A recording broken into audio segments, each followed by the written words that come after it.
אסף וגיא הם שני אחים, תאומים. לפני כשנתיים הבחנו אצל אסף מחלת לבלב קשה, לא היו לו ביטוחים רפואיים מתאימים, ואח שלו התאום, גיא, התחיל לעשות הלוואות כדי להציל לאח שלו את החיים ולאפשר לו טיפול רפואי. אסף ניצל, נותר בחיים, החיים שלו ניצלו, אבל גיא הגיע לקריסה כלכלית, עכשיו אסף מנסה להציל אותו. אסף, שלום. שלום סיוון. ספר לנו בעצם איך העניין הזה מתחיל, איך הסיפור מתחיל, מה קרה? מה קרה לי? אני לפני מספר שנים, אבא שלי נפטר, ויש לי אח תאום שקוראים לו גיא. כתוצאה מזה שאבא שלי נפטר, היום בדיעבד גיליתי וחקרתי את הנושא, קיבלתי דלקת כרונית בלבלב.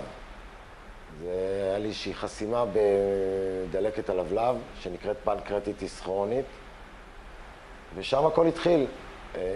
שהרופאים באו לאחי התאום, שלא הופרדנו אף פעם, תמיד היינו אחד בשביל השני מהיום שנולדנו, והודיעו לגיא שאח שלו אסף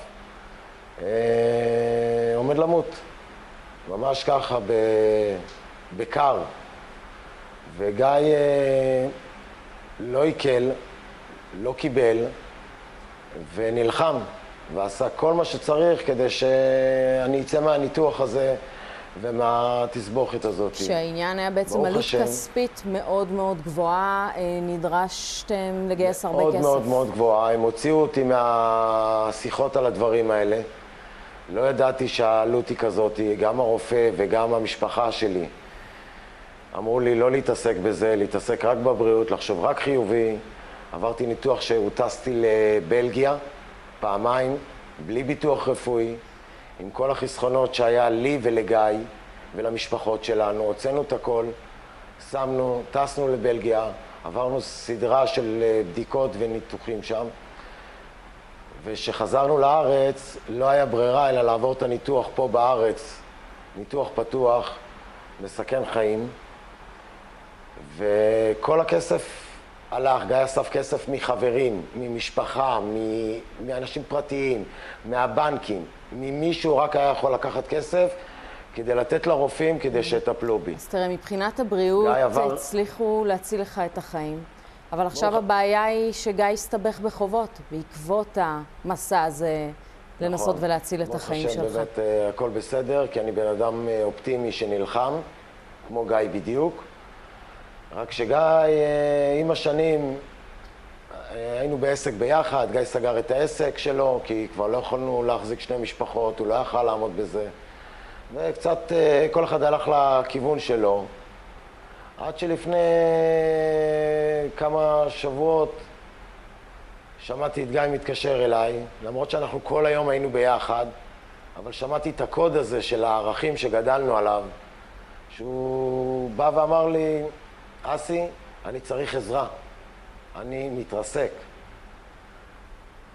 וזהו, זה שבר אותי. כמה כסף הוא חייב? הולכים לקחת לו את הבית. כמה כסף הוא צריך? אתם צריכים. גיא הוא חייב סכום של 500,000 שקל.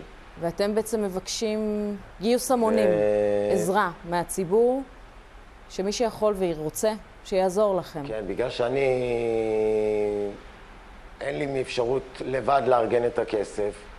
לפני שבועיים שוטטתי לי בפייסבוק, באתר גיבבק, תרמתי כסף לאיזשהו פרויקט שהיה שם, פרויקט שנגע ללב שלי. והוצאתי את הכרטיס אשראי של הדואר שיש לי, תרמתי את מה שיש לי. ואז קיבלתי הערה, באלף. ואמרתי, וואלה, אח שלי ביקש שאני אציל אותו. אני יכול לעשות גם כזה דבר. התחלתי לחפור, התחלתי להתעניין, וגיליתי שיש לנו עם טוב, שאני יכול לפנות אליו, ובשם השם נעשה ונצליח.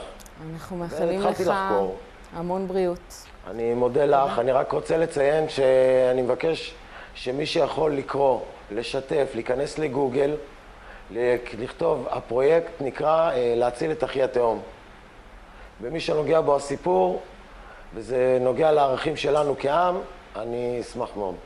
אז הנה, ראו את זה על המסך. תודה לך. המון בריאות. תודה רבה.